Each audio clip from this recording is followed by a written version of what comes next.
And we're live. Welcome to Whiskey, Wine, and Writing. I'm your host, Tasha. And I'm your other host, Nikki, and today we are celebrating writer moms everywhere in honor of Mother's Day coming up. And so today's guest is a good friend of mine, a writer and mom and superwoman, Miss Emily Herring Dunn. Hi, Emily. Hi, thanks for having me, guys. So why don't you tell us a little bit about yourself? Okay. Well, I am a young adult writer. I like to do historical fiction the most, but I've done a contemporary.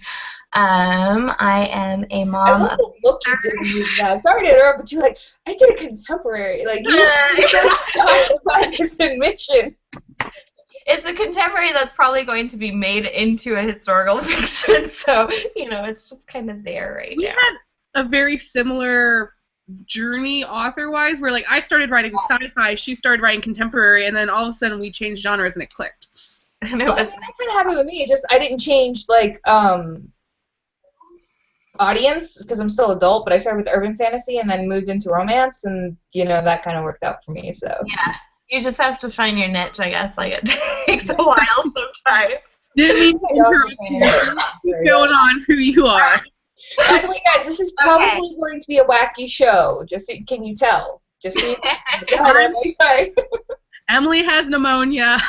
We're I currently have pneumonia. I'm getting over it, thank goodness. And I have a 3.5-year-old Michael, and I am 34, just about 35 weeks pregnant with our second, which is also a boy. So Have you picked a name yet? Really? Have you? Yes, we're naming him Levi. So I love it. Excuse me. But yeah. In addition to writing young adult historical fiction, Emily is also a freelance writer and full-time mom. And we go way back. We met in college and we've just stayed in touch. She's in Arizona now, and I'm in North Carolina. But I'm always amazed by her ability to juggle everything. And that's why I thought, she would be great to come on here, because I know there's a lot of writers out there, especially on Twitter and in some of our writer groups on Facebook, who are just really great moms and really great writers. And I, as someone with no children who has trouble finding time to write, I just bow down to you all. One of our first articles actually was by Colleen Halverson, who did something on the balance of writing and motherhood. So I'm actually going to end up linking that for you guys to kind of coincide with this awesome show with Emily. Yeah, I read that before. Nikki was like, "You'll just talk about balancing or whatever." I was like, okay, who has done this already? Who I can kind of look at before I go on and talk. So okay. Here it is. I got it. Yes, Colleen did an absolutely wonderful article on it. So now you guys not only have the article, which I'm going to tweet for you, but you have Emily live. And so it's two different perspectives, too, so you have more ideas on how to balance this out, on how to make it work for you. Right.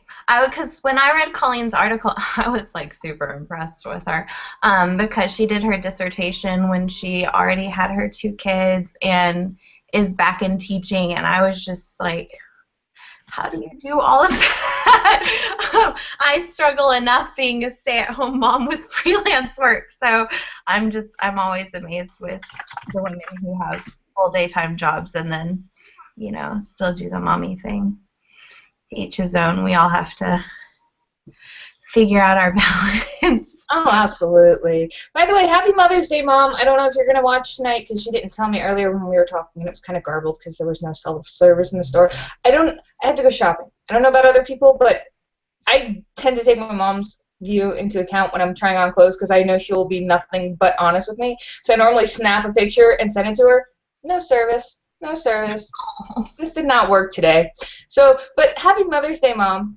And I'm sorry if I got frustrated with you, but you know how I feel when I shop, so. I'm the same way. I kind of picked up Stitch Fix while I've been pregnant, and so every time I get something in the mail that I semi-like, I'll take pictures of it, and I send it to my mom and my 2 sisters, and I'm like, okay, how does this look? Wait, so you got, what is it? Stitch Fix? What is that? Oh gosh. Sorry. I'm so sorry.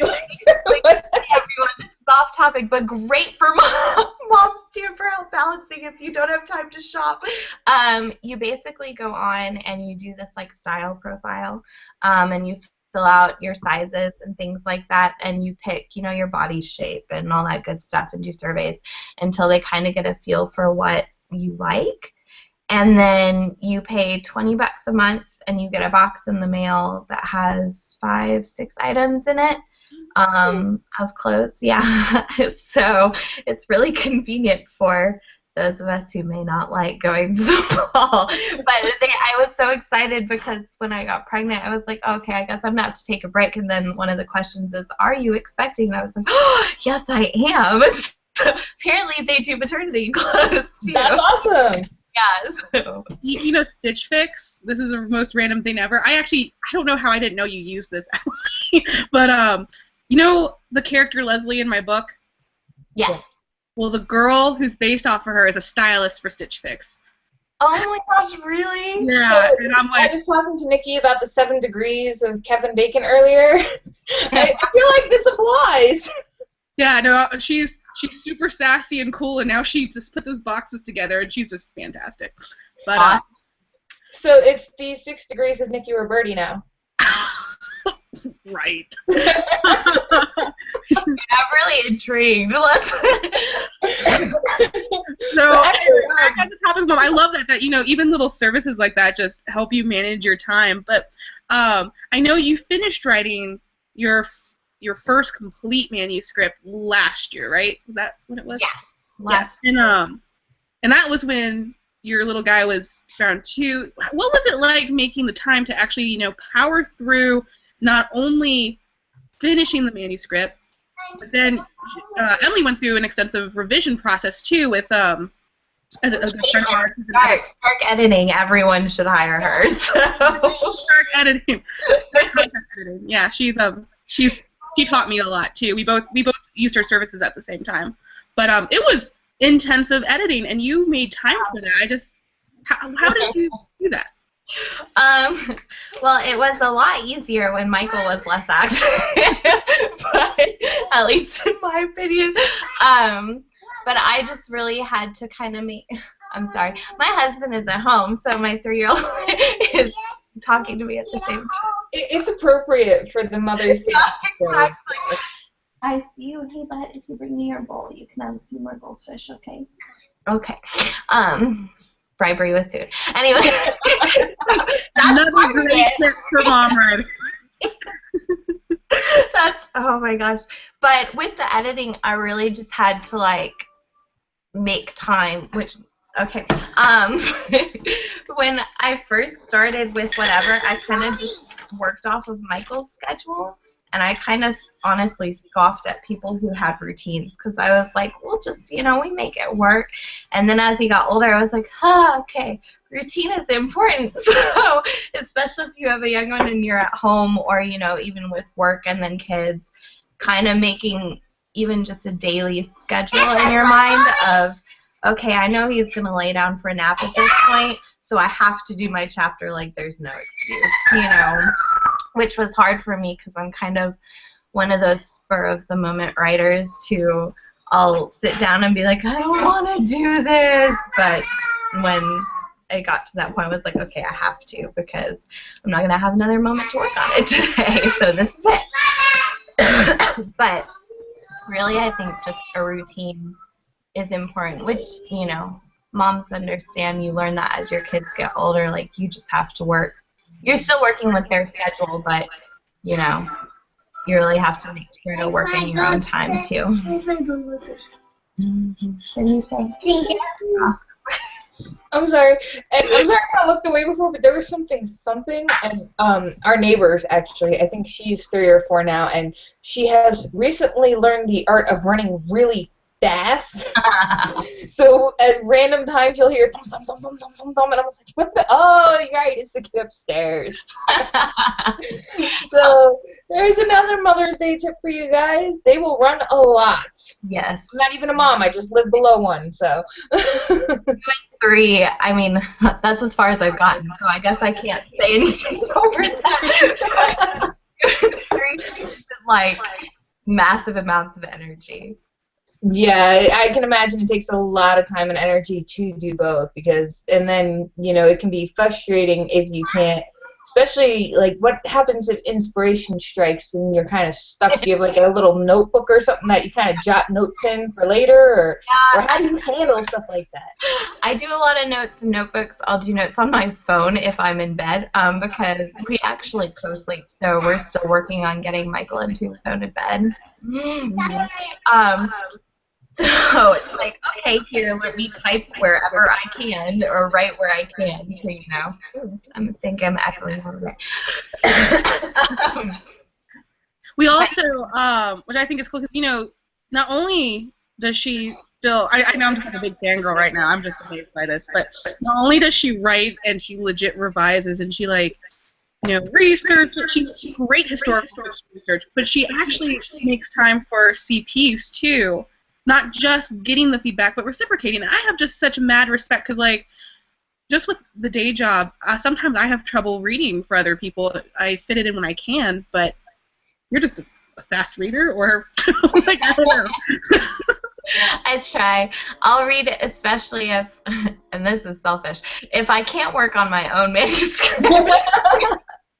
Then I'm like, okay, Nikki sent me this today, and I promised her I'd read it. Michael is sleeping, so I'm going to read this chapter and send her notes. It really is. But with inspiration, I'm also one of those horrible mothers, but realistically, that if I'm really in the moment, I will definitely put on an extra video or something for Michael just to be like, okay, sorry, Mommy has to get this out on paper, so... That's not terrible. Distraction tactic 101. I mean, I do that to my husband. I'll be like, I need to go write, so here's some Dexter. Right. I don't have to do that. He has an Xbox One. That's all it takes. He has an Xbox One, and I actually, our friend Drew, which I don't know, did you guys see that bacon explosion that was made at my house yesterday? Yes. Okay, there on my Instagram account, which is my same Twitter handle, there is a film, and you see my husband Brian at the stove, our friend Kyle, and our friend Drew.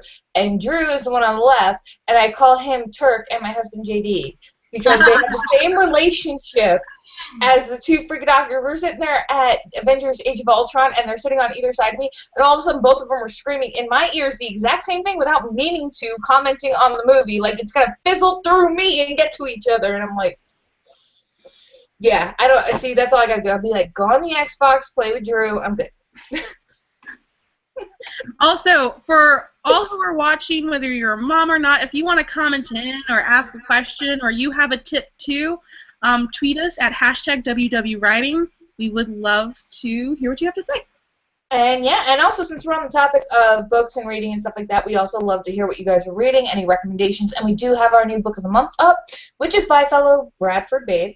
I'm represented by Laura Bradford. She is also represented by Laura Bradford, and her name is Joanna Shoup, and it is The Harlot Countess. It is a historical romance. It is on Whiskey, Wine, and Writing right now. Go check it out. It's an amazing book.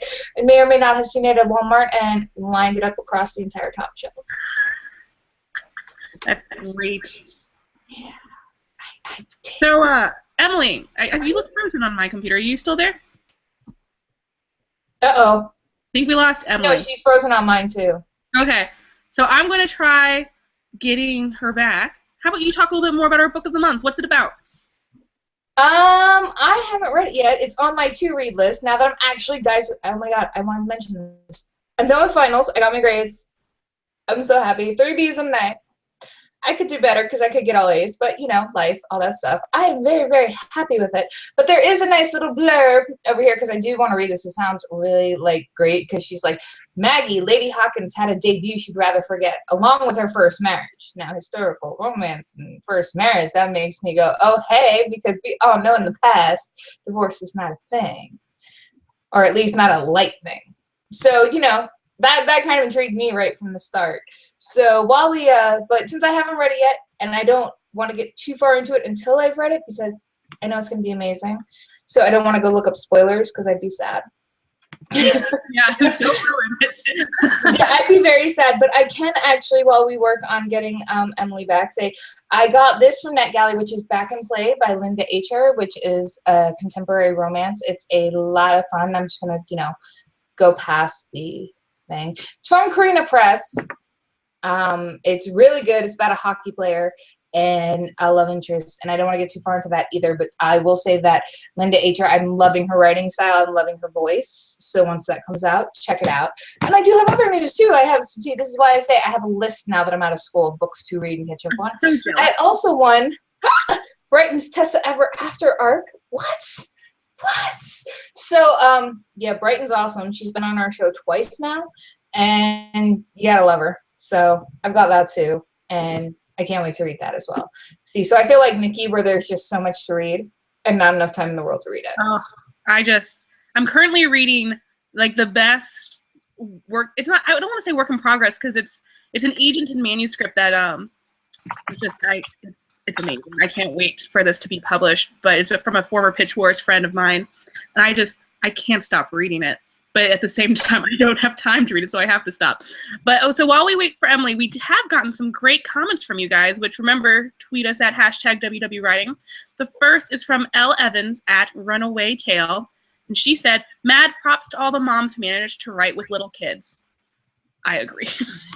Absolutely. We also have Leatrice McKinney here. She says, "Evening, ladies. Hi." So she's gonna be my roomie here in a week. I get to meet her in person. So happy about that. Emily says she's trying to come back in. She is in the process. We also got another tweet from Kyrie McCauley. That was the winner of my query critique. Awesome. Congratulations, Kyrie. I hope I'm saying your name right. She said, "Love the WW writing chat tonight. Newfangled wife. So true about routine changing over time. My writing time is organic and grows with my son." So, Elle Evans wants to know can we get some stats on how many guests on Whiskey, Wine, and Writing have been named Emily? We have had a lot of variations of Emma, Elle, Emily's. It makes me wish my name was Emily. Honestly, I feel like all the cool people right now are named Emily. And here I am spelt Nikki with 2 Ks and an I, like an 80s stripper. But I guess that's my name was a drunken mistake, so.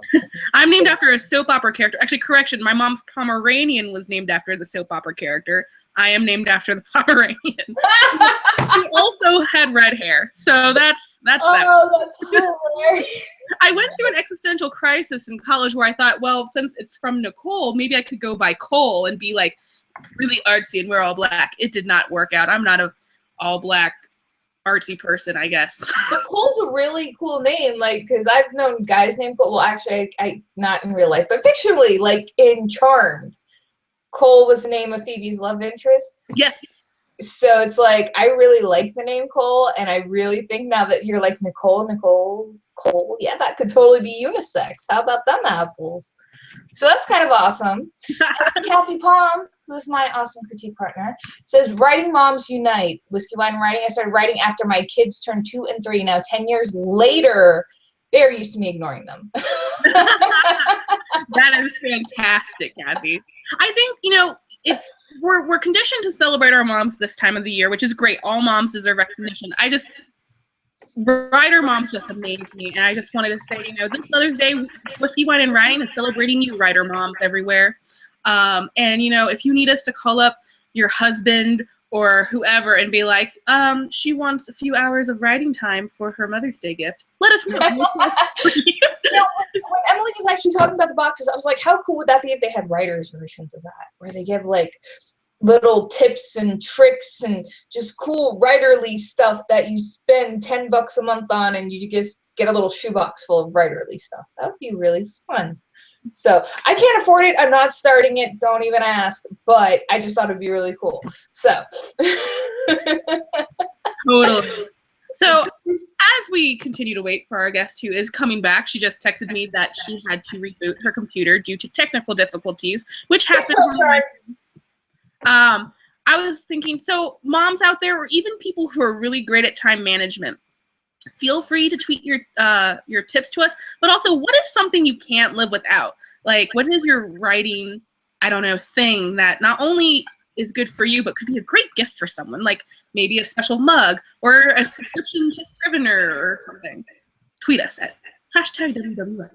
Last year for Mother's Day, I decided to ignore my mom the entire week beforehand, which made her a little mad, but I did it because we both suck at keeping secrets from each other. And instead of sending her flowers or a bear or anything like that, I kind of just showed up at her doorstep with me, my husband, and my brother. And she's like, ah, so happy. So it worked. But if I would have spoken to her, I knew I would have like spilled beans, so I couldn't do that. I was like, yeah, no, I'm the same way. I'm really bad at keeping secrets.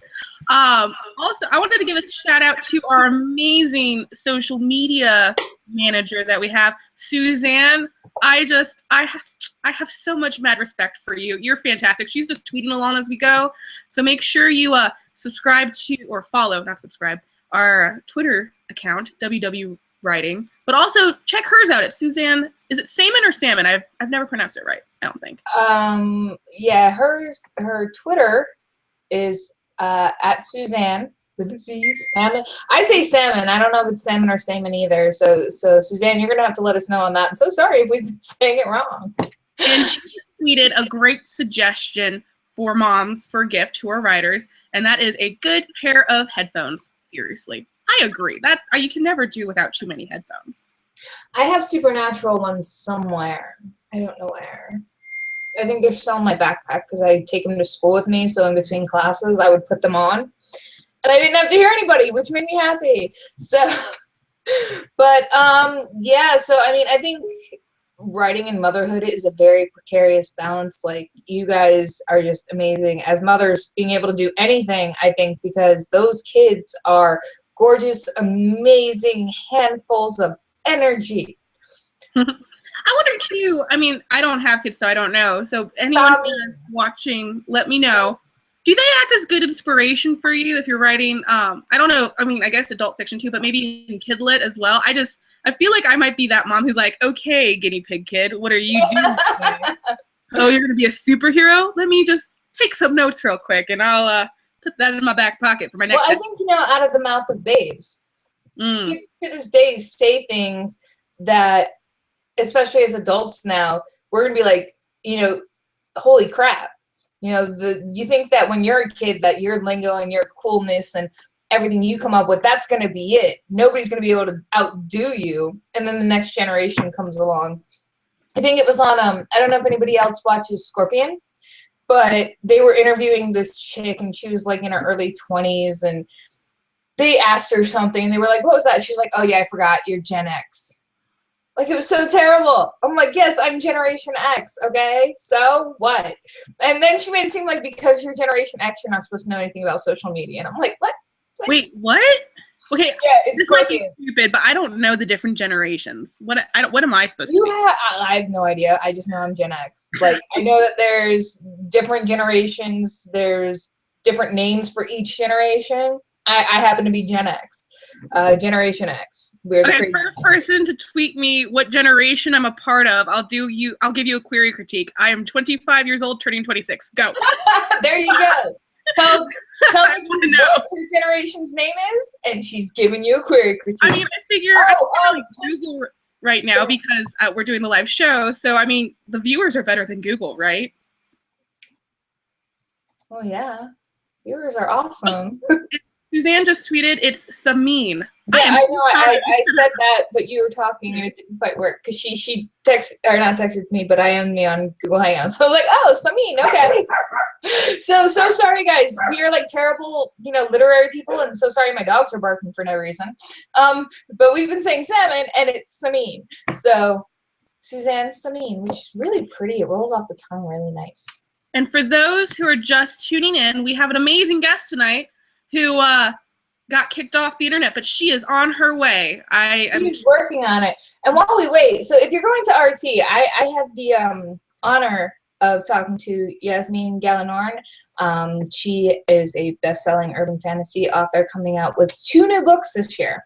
And she has given me some swag to give away at the RT convention for Autumn Thorns and Flight from Death. So I have these awesome postcards and these bookmarks, and it's not just, like one, like I actually have stacks of them to give away. And I have her hens too. So if you see me at RT and you are a Gallinoran fan, or even if you're not, I'm probably just going to give them to you anyway. I will be handing this stuff out for her to give to you guys to entice you to read her books because they're amazing and she's an amazing author. So I just got a bazillion tweets at once. I'm confused though. So is Generation Y and Millennial the same thing? And I think no, they are not. Okay, so I don't think they are. Okay, now I'm confused. But I think you're Millennial is what I just got. Well, I got 2 Millennials, 2 Gen Ys, and 1 hybrid of both. Wait, no, it's not like a letter thing, people, where it's going A, B, C, D, E, F, G. So if you're saying that, like, I'm Generation X, so she's Generation Y, I don't think it works like that. We will figure this out, and I will give away that query critique because I'm not gonna lie. I did some this past week for our last raffle. I just had so much fun. I want to do more. Emily is back. You're back. Welcome back. But yeah, Nikki, you are a millennial. I'm are you okay? Well, you got 2 people telling you are a millennial, and then Elle just well, I don't know if Elle is one of them, but I saw her tag us that you're a millennial. So. And then Raquel, I guess I'm sorry if I'm totally butchering your name. She says I'm Gen Y. So I might have to Google this to figure out one. I think we're like right on the brink. We are? Like we're stuck in the middle of both of them. It depends on who you ask. Okay, well then the winner is, since I'll take both as the answer, is Elle Evans at Runaway Tale. Thank you, Elle Evans. Another Elle. See, that's another thing too. Like everybody has e-names. L's, M's, Emma's. So you can email me at whiskeyWineWriting@gmail.com with your query if you would like it, and I would be happy to share my thoughts. And thanks for putting up with me, everyone. You were a great Google while Emily was gone. I'm sorry. We just switched internet carriers, and of course we haven't had a problem until I try to do something, like this. And it's like, oh, we're just going to kick you off, Murphy's Law. Whatever can go wrong, will go wrong. Precisely. And so now... But welcome back. We've been stalling wonderfully. Unfortunately, got a lot of great mom tweets while you were gone, so that was good. So, guys, she's back. Keep them coming if you have them. And we were talking about, gifts for moms, and I was thinking, we went on and on about Stitch Fix. That would be a great gift. You can actually gift one of those boxes to people. Yes, you can, or give them like a certificate for a certain amount of money so they can do more than one box. Or like the great thing is too, here I'll be a spokesperson for Stitch Fix for another 2 seconds. Is the $20 that you pay for the service, whatever you buy, that $20 goes towards. So.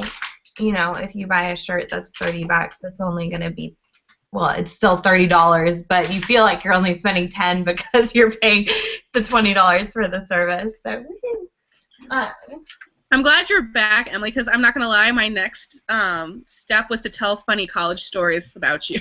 No, not do that. Which actually, one of the questions we were curious about, and you weren't here for it, was, does your son give you inspiration for things to put in your book, like by the things he says or the things he does? I keep joking myself in here. I'm going to give someone an idea for a book because I don't know if I'll ever be able to write children's books. But it will be Tuesday. Okay. We'll do that on that day. Okay, we'll do that on Tuesday. I'm sorry, but so. If Michael wants his way and we tell him no, or one of us tells him no, he'll go, but I want someone to do such and such and such. And I'll be like, well, there's no one named someone here, so only mommy or daddy can do it, and we both said no. But I keep joking that I have to write a book about someone named someone because that's his big thing to turn to but I want someone to, give me that cookie. And we're like, well, there's no one named someone here, so what are you going to do? That would be really cute. We So here, someone take the idea, okay? Here's more fodder for that. I had terrible roommates. Well, no, they were great roommates, but we had this one issue where in D.C. we had Mr. Nobody, where something terrible would go wrong in the house, and we knew who it was, but that person would never own up to it, and they'd be like, oh, Mr. Nobody did it. Because, I mean, literally, the person would go into the kitchen, take the can opener, leave the kitchen, and the can opener would be in 5 different pieces around the counter, and, oh, it was fine when I put it down. I think Neil Gaiman did that, but it wasn't like a main character in his book. I think it was in the Graveyard book. I could be wrong on that, Neil Gaiman fans. If you're out there, help me out with this. But didn't he have like a Mr. Nobody or Mr. Somebody or it was something like that, but he was just like a minor character and he didn't have a name, so he just called him like Mr. Somebody. So I think people have, had the idea, but I don't recall like a book actually being done on somebody called Mr. Somebody or Mr. Nobody. Right? I think that would be really cool. So I love having Michael too. Well, obviously I love having Michael. But when I was writing my historical fiction, go wait, I just like put my foot in my mouth. we do it all the time. Don't worry about it. One of my main character is traveling with a family, and the family that I was using is, historically set. Yes, honey. Okay, hang on. And they have 10 kids, and so there were younger characters in there, which obviously don't have like a huge role in the book, but it's nice to be like, okay, this character is 3. Michael is 3. So how would Michael act in this situation? Because, being able to take that, because I don't know if I would be able to really do that if I didn't have him. I always wrote, kids way older than they actually should be before Michael came along. So it's like, okay, well, I get a little bit from that too. So Kathy Palm, my CP partner, she goes, I want to write middle grade books about nowhere because my daughter kept telling me she couldn't find things. They were nowhere. My gosh, Michael does that too. I'll be like, will you go get this? And I'll be like, but I don't see it, when it's literally like right by his feet. And I'm like, look down, bud. Let's go, We also, Elle Evans also said that she wants the writer box that Tasha was talking about, and someone should make it. I just had this idea, Tasha, that you should totally do once you get bazillion sponsors for Whiskey, Wine, and Writing.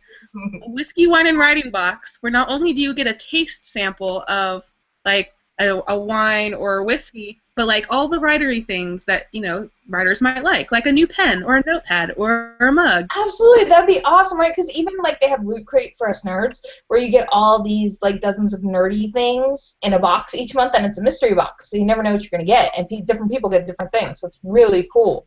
So, oh, and yes, that was his name, Nobody Owens. Elle's read the Graveyard book, so that was his name in the Graveyard book, was Nobody Owens. So, yeah, I one about a somebody or someone. But thank you, Elle. Yeah. So, yes. But yeah, that would be really cool. Like, and I think between the box, the other thing they gave to me was Deborah, who is our municipal liaison here for NaNoWriMo. She's amazing. She does so much work. She did like these little things. She took these little sugar packets and she put labels on them. And she was like, magical fairy dust for writers or magical potion for writers, and down them. And she put together like these whole little kits for the people in our area for NaNoWriMo, so when you went to the meetings, you could win these baskets, and it would have just all these really cool creative things she put together in it. So it was really a lot of fun. So I think writers could use that kind of stuff on a monthly basis. It's kind of like a positive reinforcement, keep going even if you're frustrated kind of thing. Yes. They make these boxes for, like, everything, so I feel like they should do it for writers, too. Sorry, I'm distracted. I'm trying to bring Wally back up so we can... So, I'm sorry. No, it's okay, but when you've seen it this many times, it's like... Yeah, no, I haven't seen it in a while, so I will tell you, my brother's ex-wife, she had 3 kids from a different guy, but I babysat them for a summer, and man, those kids love the SpongeBob movie. I was ready to shoot myself. I was ready to shoot myself. I think that Every would single day. I was like, hey guys, let's go back to the pool. Let's go back to the pool. Okay, you're eating. I know we're supposed to rate 20 minutes, but I can't watch any more SpongeBob. Let's go out to the pool. we have, the opposite here right now, which, oh my gosh, pregnant lady is dying. It's starting to hit 100 on Friday because, yay, Arizona. Where do you live? Like Arizona. I live like Phoenix, so. South Florida. I know your heat gains, except mine's wet and yours is dry. Yeah, no. I'm cold. Yeah, we moved here last year from North Carolina, so it's different, but oh my gosh, I honestly would rather take the humidity because it getting up to like 120. No, thank you. But that's where we are right now, so we have to find a lot of indoor activities to do, which can take away from writing time, but do what you gotta do. That's the only thing that sucks about being outside with your kids is that if you have a laptop, the sun glares, so it's really hard to see the screen. So if you are outside, how do you improvise? You just use the old-fashioned pen and paper and write everything down when you're with your kids and you're at the park or something like that? Like, how do you deal, because a lot of people these days go to electronics, whether it's their phone or whatever, and the sun is very glareful, spiteful little thing on them. I am very old-fashioned and do pen and paper. Like, I have a binder with a lot of notes in it, and I'm one of those people, I have the mom purse, which I had it before I was a mom, so I don't know if you need to call it the mom purse, but like the massive tote bag that has tons of stuff in it, and I always have that in there, so if we go to the park. Backpack. Yeah, see, there you go. So I just try to make sure to have something with me. Speaking of the mom purse, I worked at Parents Magazine for a brief period of time, and a lot of the people who worked there didn't have kids, and my favorite lady, she was like, I think she just turned 30, and she was like a world traveler. She traveled all the time. She had gotten a designer diaper bag as a sample from something and got to keep it, and she used it as her purse because it looked like a purse, but it was inflated so she could carry her lunch, and I just thought that was the coolest idea ever. I'm jealous. So, mommy writers out there, what is in your mommy bag / writer bag, since you are both?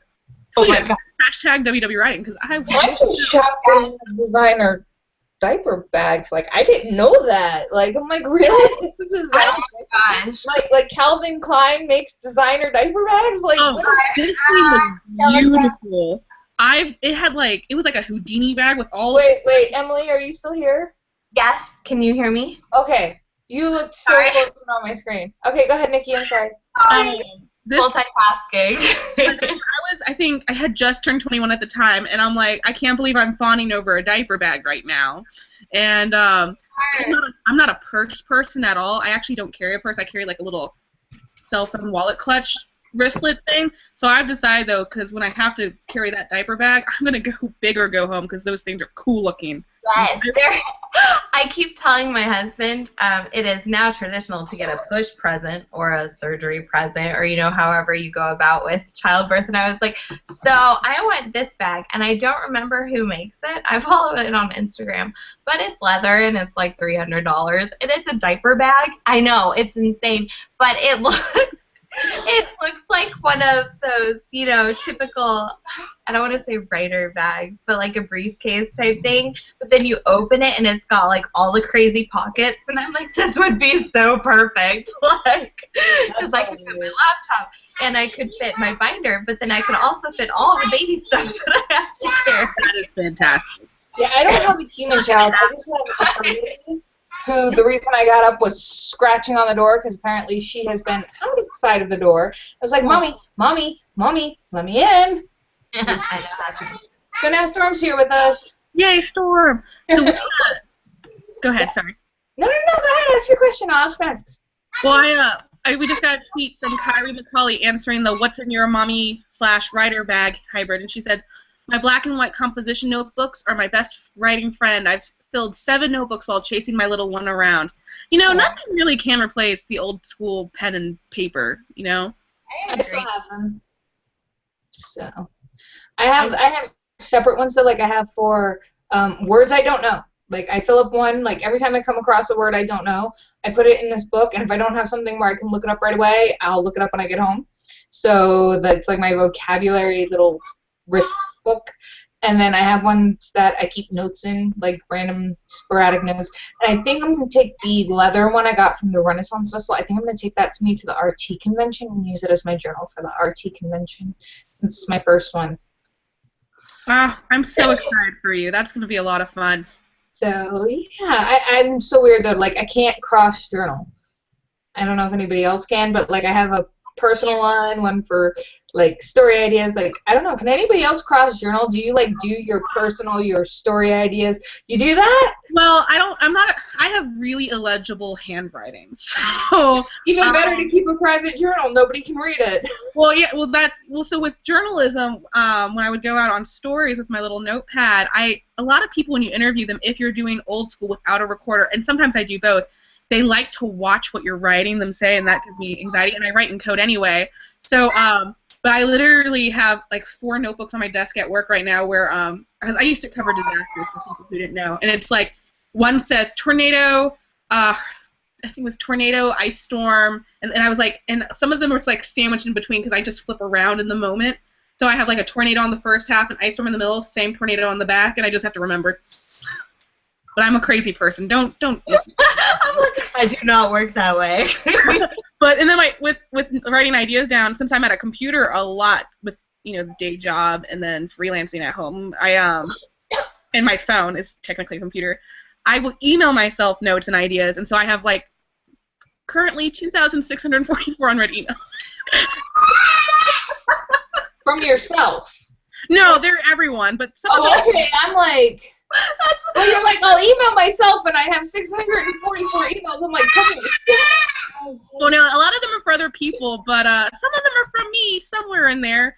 And when I find them, it's like, oh, that idea. But my favorite thing to do ever is futureme.org, and I send an email to myself from 5 years from now, so I'll remember an idea I had in case I never get to it. That's hilarious. That's great. That's great. So random Emily, email. what as a writer and a mom, besides time, because we all know this is the obvious answer, but besides time, what do you find the hardest thing to balance? Oh, jeez. Does focus count as time? I don't think so, no, because you can have time and not be able to focus. Right. So I don't think that counts at all. Honest brain power. Like I always have so many things going through my head, and I'm sure most women are that way anyway, but nothing against men, but most women are that way. And like I told Nikki the other night, I was staying up thinking about the show, and I was like, okay, well, what could I talk about, balancing? And I made a few notes, and then the next morning I looked at it, and I was like, what was this for? So I think focus, because not only am I, making a routine with Michael, but I make a routine for myself and try to, there's no foreseeing what it'll be like when baby. It's a tentative schedule, tentative. Right. And then on top of that, my husband's schedule is crazy because he's a tower dog, so he's usually gone 10 days, home 4 days. So there's a really big balance there, which includes time but also includes focus, because I feel so bad if he's home and I'm like, I have to write now. I have an idea. I have to do this. And he's like, but we're supposed to go do this. Oh, yeah. I love you. So, mommies and even daddies watching, because I know we're focusing on moms, but it could be just as hard for a dad writer. So if you're watching, what do you, besides time now, because we all know time is so hard, no matter whether you have 1 kid or 10 kids. We know it's really, really hard. Besides time, what do you find the hardest thing to balance in your writing and your parenting roles, and how do you overcome it? I think my other big thing too is comparing myself to others, because, and this is across the board, but there's a lot of, I don't want to say mom shaming right now, but there's just comparing, like moms who work versus moms who stay home, or moms who do all the homeschooling activities versus moms who put their kids in preschool. There's just a lot of different. I think it's a personal decision all around, and it's Right. just right for that person. The only thing that ever irritates me is people who choose one and then complain about doing it. Right, and That I think kind of annoys me. It's like, if you're going to make this decision and this is what you want to do, don't complain about it. This is what you want to do, and you have the opportunity to do it. Embrace it, be proud of it, and do it. exactly, because I mean, there are some days. Nikki is my lifeline, where I text her, call her, and I'm like, I need an adult to talk to. Please. That's not the same as like being a stay-at-home mom who's like, God, I wish I could have a job. Well, you could have a job, you just refuse to put your kids in daycare. Right. So, if you have the ability, yeah, that's fine. But I totally understand you need adult time, dude. Sometimes I babysit my friends' kids, and I'm like, I need adult time. Okay, Yeah. I get that. I think it's the comparing. Like, you have to not put yourself in a box. You have to just accept that, like some days. Yes, honey, just. Nikki, are you frozen? No, I'm very attentive. Oh, no. Honestly, your picture just had you smiling in the same direction. It was like the loop from Speed where everybody just never made a subtle movement. No, I'm here. But I think, like, with Michael right now, we've been doing letter activities weekly, and I just started doing it because he was enjoying it. Like, we kind of fell into it. So I wasn't trying to do a homeschooling thing by any means. But then I have a lot of people ask me, well, are you going to put him in preschool? Like, well, no, I don't think so. We're doing fine at home right now. That's a decision we'll make down the road. And then people are like, oh, well, you should put him in preschool.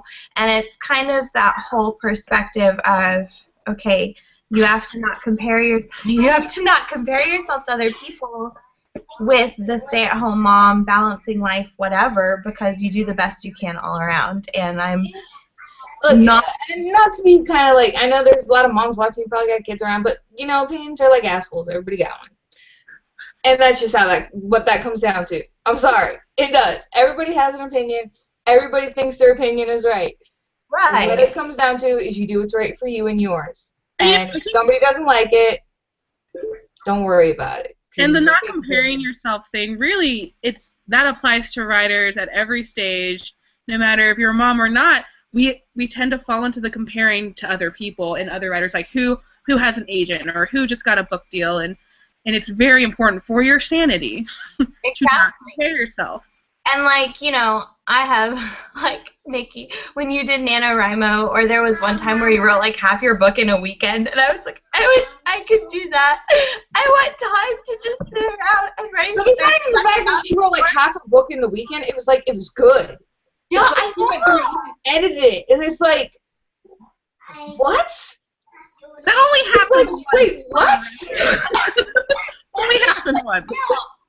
And so I had to kind of reel myself back into reality and be like, look, that works for her. Praise yourself if you wrote 200 words today because you still got something done.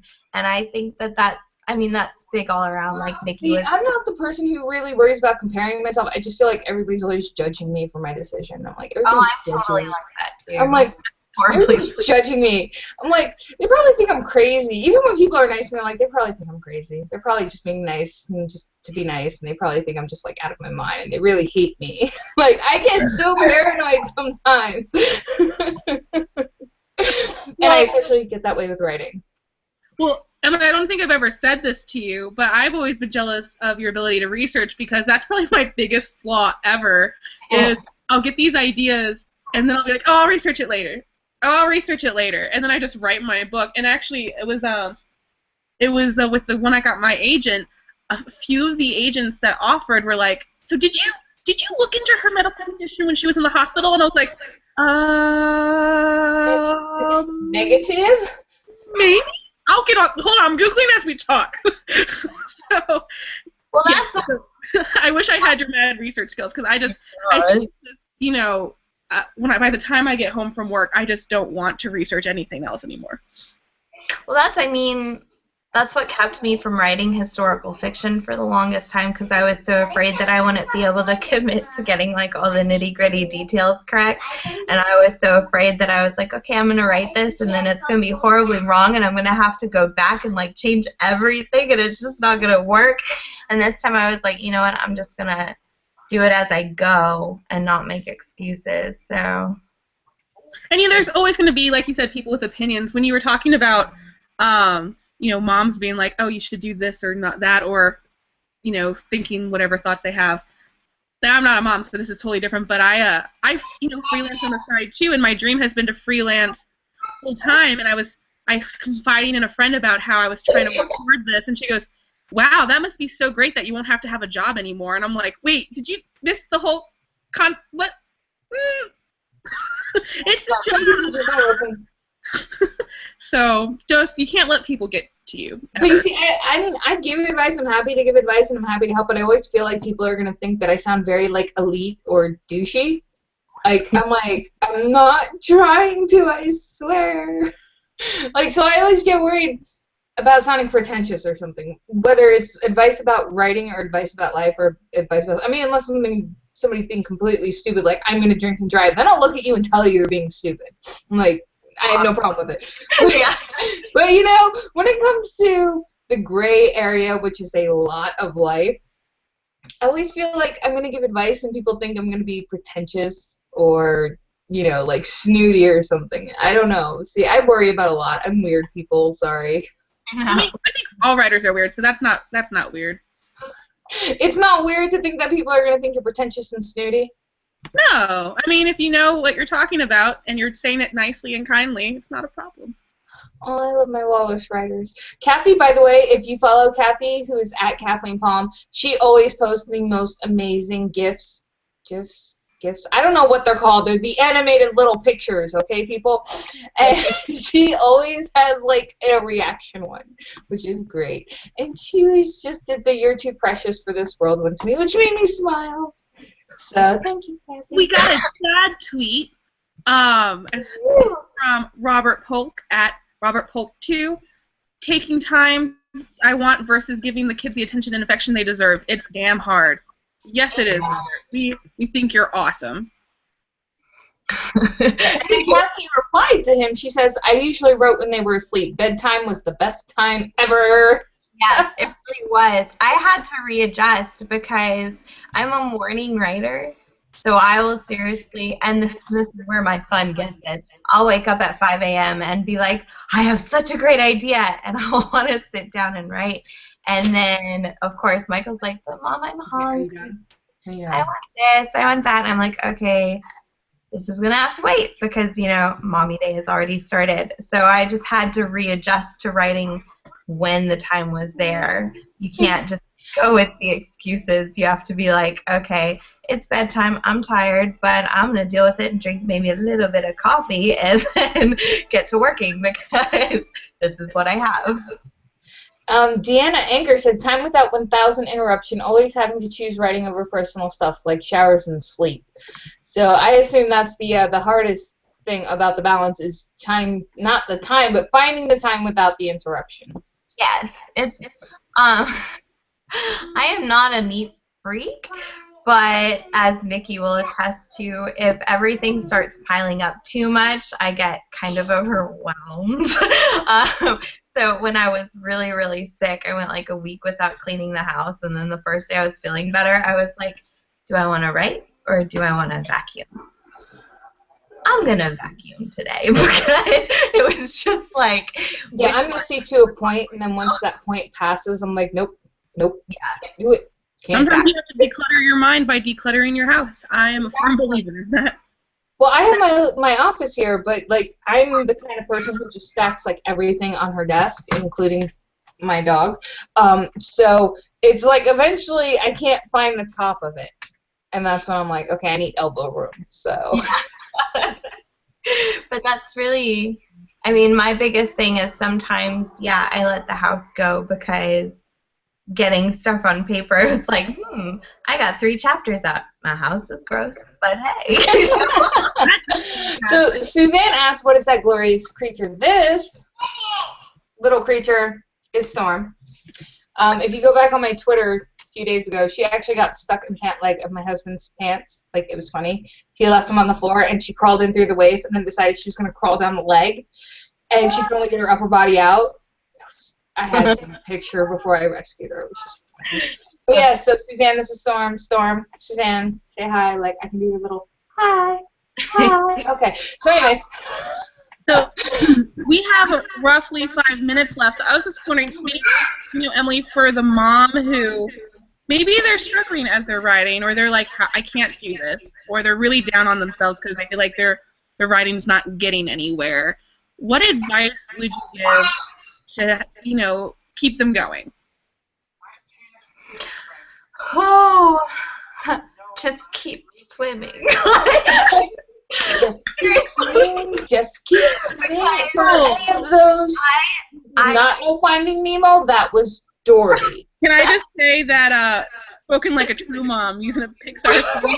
Because, man, I had my first manuscript, which is my contemporary. I've had that idea. I had that idea since 2006, and had plucked away at it and had changed so many times. And then right around the time Michael was turning 2, I was like, I am done making excuses. Or I guess it was before. No, around the time he was 2. Okay. Yes, you may. But around the time he was 2, I was like, I'm done making excuses. I just have to do this. And so I would sit down, and it sucked, like trying to write at certain times or getting it out, because I did not feel encouraged at all. But I just knew that this is what I want to do. So if I'm going to do it, then I have to do it. And it may be, miserable at first, but pay off eventually, right? So seriously, there's no, and my own mother can forgive me. My mom is a writer also, but she had a hard time committing to it and still continues to say she's going to write her book someday and hasn't. And that was kind of part of my encouragement, was I have to do this now, because I don't want to get to the stage where I keep saying I'm going to do it and I don't. So that's awesome. No, seriously, like I said, as we're celebrating moms here today with Whiskey, Wine, and Writing, we're just blown away by the self-discipline and commitment. And guys, I've read both her books. Even though she rolls her eyes at the contemporary, it's awesome. You love her historical fiction, though. You just have a gift for that. So when they come out, you will have to go read it, because it like moved my soul on the inside and rocked my world. So Kathy also says, as a stay-at-home mom, or stay-at-home writer/mom, and she is going to have her debut with Roots Publishing people, so be on the lookout for that. She says, time without interruptions does not exist. Hang in there, everyone with toddlers. It gets better. That's good to know. That's what everyone keeps telling me. Just wait until they go to school. Just wait until they go to school. I'm like, okay, well, he's almost there, but now we have the other one on the way, so it's going to be a while. But you'll make it work. I have pretty good faith in you. You'll make it work. But I think the moral of the story with your mom is that you can keep saying forever that you're going to do it tomorrow, but eventually tomorrow becomes years. So the best thing to do is to find some time today to sit down and just start writing. Right. And I think if it's truly, if you feel called to write, then you're going to write. And so you can have a million ideas and never write a book, but you have to have the determination to just sit down and do it if that's what you think you're supposed to do.